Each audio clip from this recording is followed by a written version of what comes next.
ಭಗವಂತ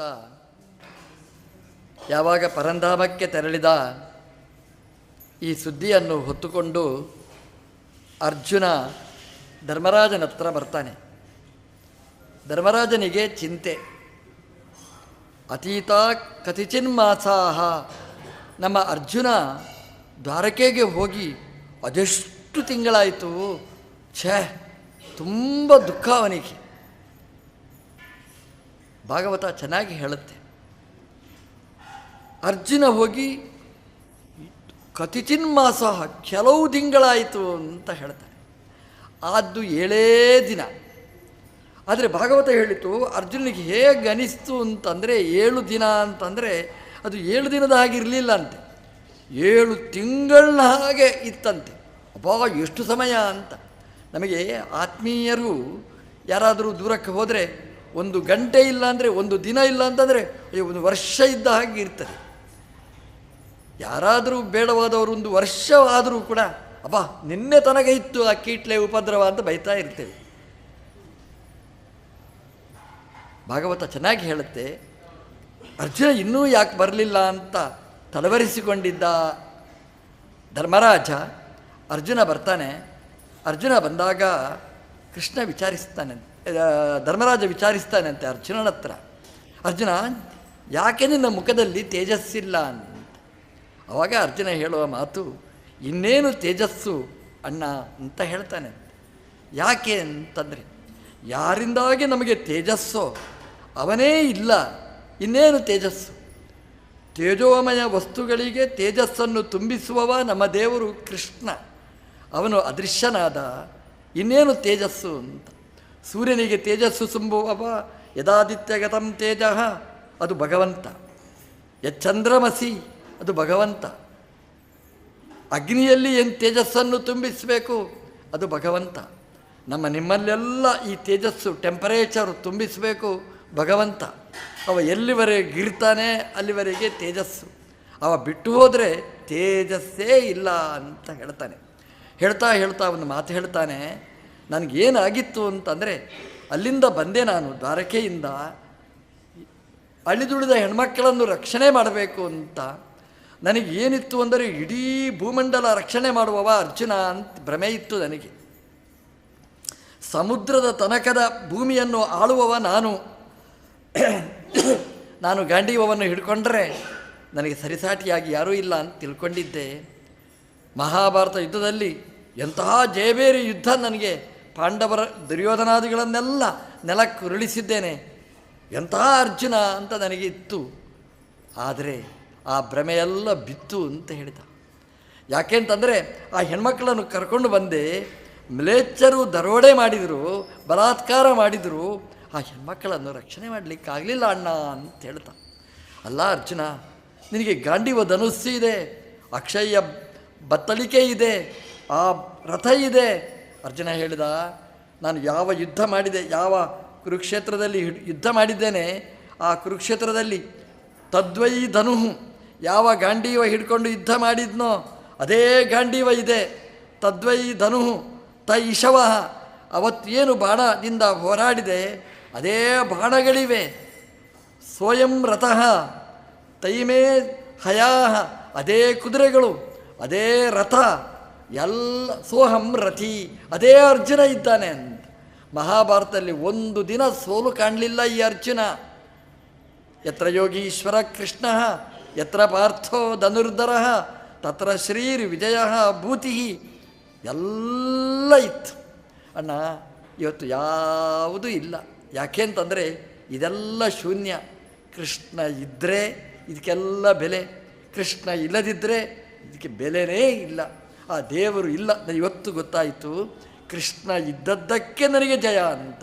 ಯಾಕೆಂದರೆ ಕೃಷ್ಣ ಇಲ್ಲ ಇವತ್ತು, ಆ ಹೆಣ್ಮಕ್ಕಳನ್ನು ಆ ಮ್ಲೇಚ್ಛರಿಂದ ರಕ್ಷಣೆ ಮಾಡಲಿಕ್ಕಾಗಲಿಲ್ಲ ಅಂತ ಅರ್ಜುನ ತನ್ನ ಅಸಹಾಯಕತೆಯನ್ನು, ದೇವರಿದ್ದರೆ ಮಾತ್ರ ಸಾಧ್ಯ ಅನ್ನೋದನ್ನು ಅವನು ತೋರಿಸಿಕೊಟ್ಟ, ಹೇಳಿದ, ವಿವರಣೆ ಮಾಡಿದ.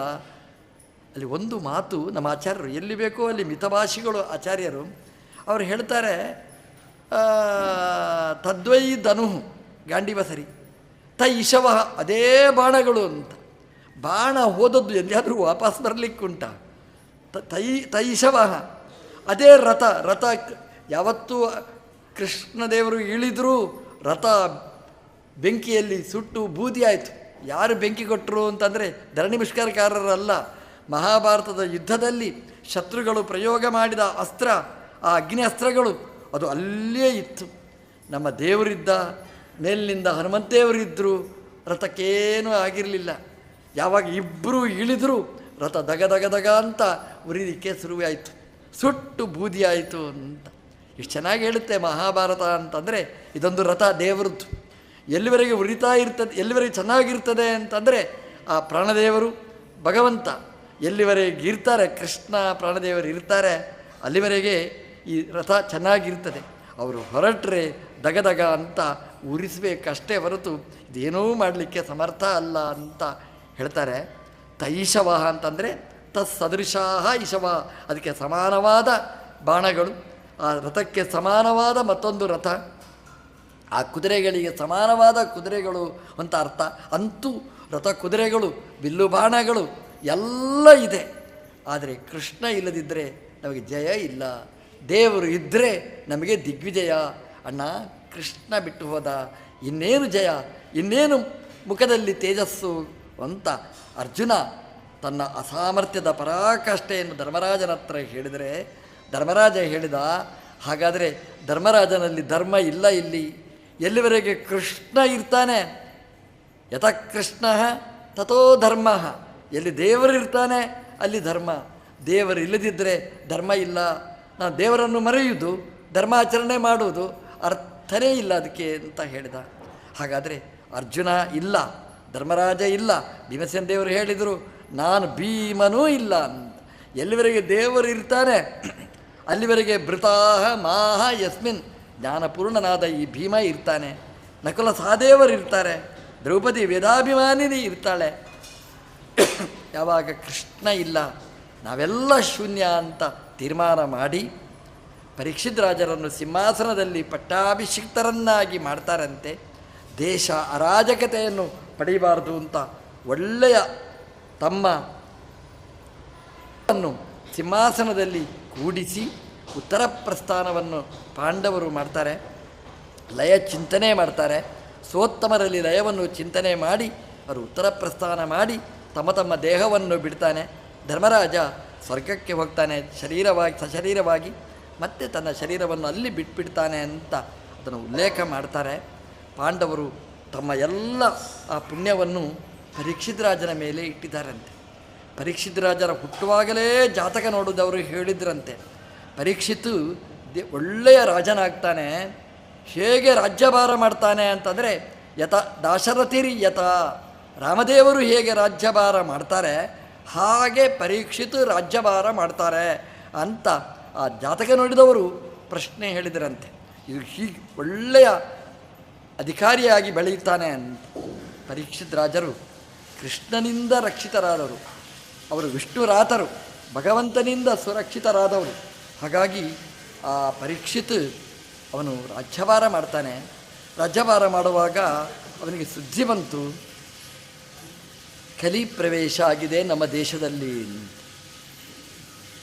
ಸುಮ್ಮನೆ ಕೂಡಲಿಲ್ಲ ಅಂತೆ, ಅಯ್ಯೋ ಕಲಿ ಪ್ರವೇಶ ಆಯಿತು ಇನ್ನೇನು ಮಾಡೋದು, ಇರಲಿ ಬಿಡಿ ಅಂತ ಕೂಡಲಿಲ್ಲ. ಅವನು ಹೊರಟ ಅಂತೆ, ಕಲಿ ಎಲ್ಲಿದ್ದಾನೆ ಅಂತ ಹುಡ್ಕೊಂಡು ಹೊರಟ ಅಂತೆ. ಅವತ್ತಿನ ಕಾಲ ಅಂದರೆ ಹಾಗೆ, ಒಂದು ಕಂಪ್ಲೇಂಟ್ ಕೊಟ್ಟರೆ ರಾಜನೇ ಆಯುಧಪಾಣಿಯಾಗಿ ಬರ್ತಿದ್ದಂತೆ ರಕ್ಷಣೆ ಮಾಡಲಿಕ್ಕೆ.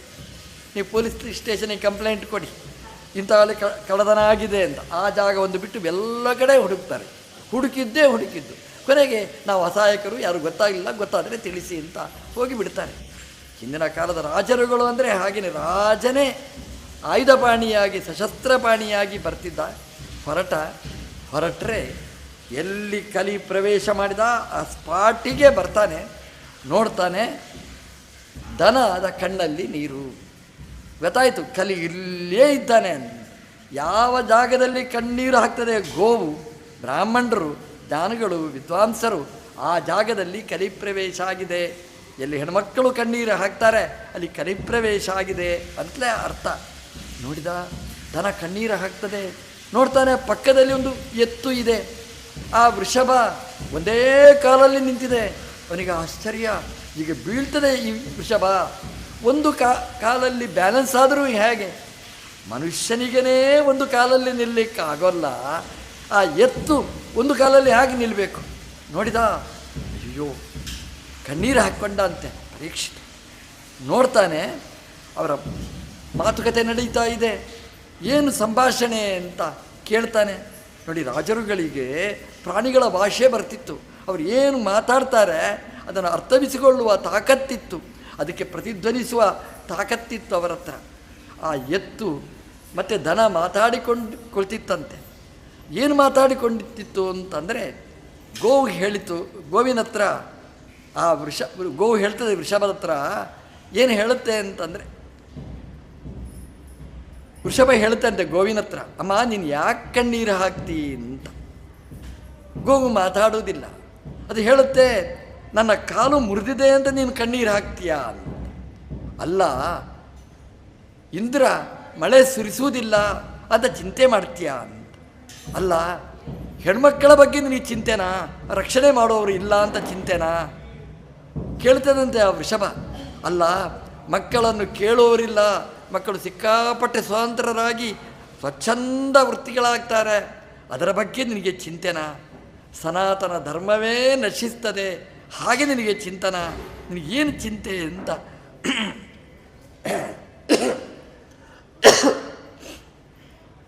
ಚಿಂತೆಯ ಬಗ್ಗೆ ಆ ವೃಷಭ ಕೇಳುತ್ತೆ ಅಂತೆ. ಅದು ಏನು ಅಂತಂದರೆ, ವೃಷಭ ಅಂದರೆ ಧರ್ಮವೇ ವೃಷಭ. ಗೋವು ಅಂತಂದರೆ ಭೂಮಿ. ಈ ಗೋವಿಗೆ ದುಃಖ ಅಂತಂದರೆ ಭೂಮಿಗೆ ದುಃಖ, ಭೂಮಿಯಲ್ಲಿದ್ದವರಿಗೆ ದುಃಖ ಅಂತ ಅರ್ಥ. ವೃಷಭ ಅಂದರೆ ಧರ್ಮ.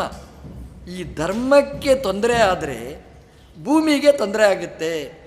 ಆ ಗೋವು ಭೂಮಿಯ ರೂಪದಲ್ಲಿ ಕಣ್ಣೀರು ಹಾಕ್ತದೆ ಅಂತಂದರೆ, ಯಾವಾಗ ಗೋವು ಅಂದರೆ ಭೂಮಿ ಅಂದರೆ ಭೂಮಿಯಲ್ಲಿರ್ತಕ್ಕ ಮನುಷ್ಯರು ಕಣ್ಣೀರು ಹಾಕ್ತಾರೆ ಅಂತಂದರೆ ವೃಷಭದ ಕಾಲು ಮುರಿದಾಗ.